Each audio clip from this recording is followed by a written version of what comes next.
شمالي کوریا په اړه یې لس عجیب حقیقتونه. د کوریا ټاپووزمې یا کورین پنوسیلیان په اړه ویل کیږي چې 3 میلیونه کاله وړاندې یا د زړو ډبرو په دوره کې هلته انسانانو ژوند کړی. له 1910 بیا د دویمې نړیوالې جګړې تر پای پورې د کوریا ټاپووزمه د جاپان تر استعمار لاندې او په 1945 کې د کوریا ټاپووزمې له جاپان خپله خپلواکي اعلان کړه. 50مه لسیزه تاریخ کې د کوریا د کورنۍ جګړې په نوم ثبت ده.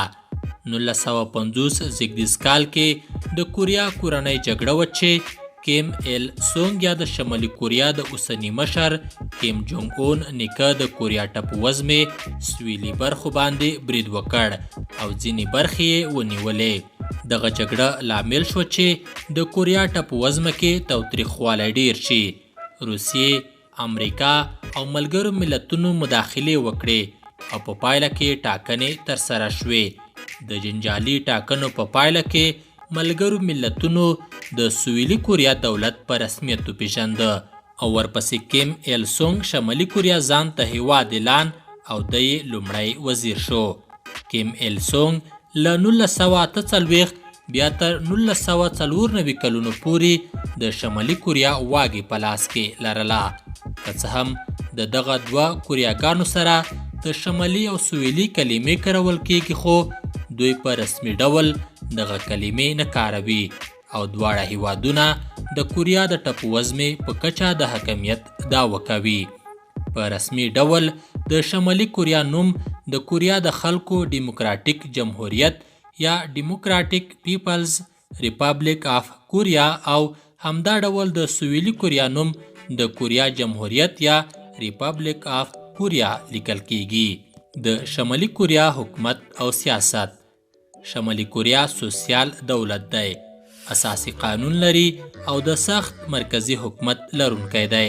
له اساسی قانون ور ایخوا د شمالي کوریا خلکو ته 10 اصولونه ټاکل شوي دي چې د هغې په چوکاټ کې ژوند کوي او حکومت ته تابع دي.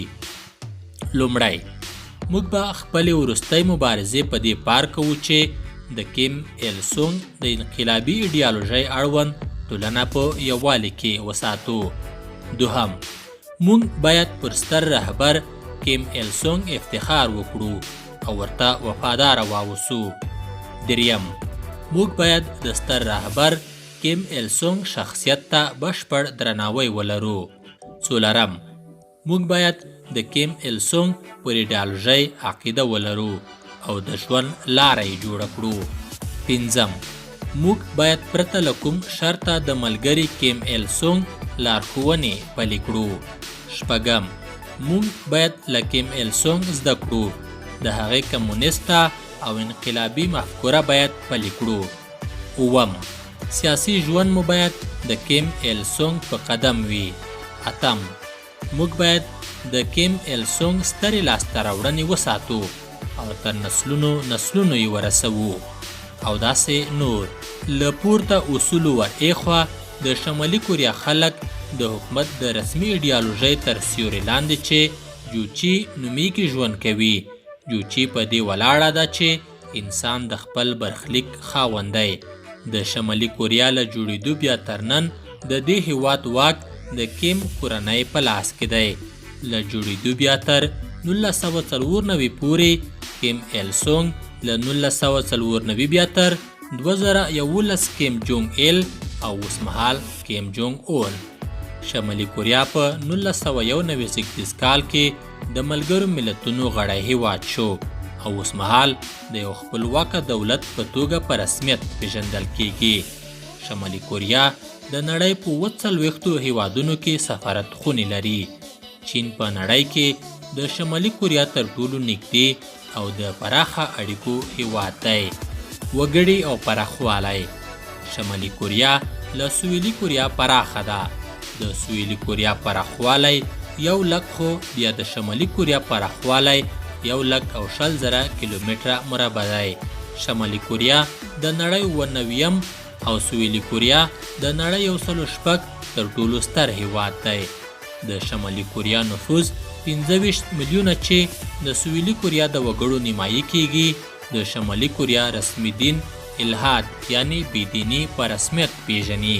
د شمالي کوریا رسمي دین الحاد ده یعنی بېدیني په رسمیت پیژني. پیونګیانګ د شمالي کوریا پلازمینه ده. د شمالي کوریا دولت غښتلی خو وګړي ناچاره دي. 80 سلنه د شمالي کوریا وګړي د غربت تر کرښې لاندې ژوند کوي. د شمالي کوریا پیسې وون نومیږي او ارزښت یې د ډالر په مقابل کې $1.9 د شمالي کوریا وون کیږي. پوځي ځواک شمالي کوریا 1,200,000 وسلوال فعال او 8 لکه تیار سوی پوځ لري. د دغه هیواد پوځ د نړۍ 4م تر ټولو ستر پوځ دی. د شمالي کوریا په اړه 10 په زړه پورې خبرې. لومړی، شمالي کوریا غریب هیواد دی. د بیل ګیټس پانګه د شمالي کوریا د دولت له پانګې 4 ځلې ډیره ده. دوهم، شمالي کوریا کې یوازې 3 سلنه سړکونه پاخه شوي دي. دریم، د شمالي کوریا ستر صادرات بهري خواړه دي. څلورم، د نړۍ تر ټولو ستر لوبغالی په شمالي کوریا کې دی.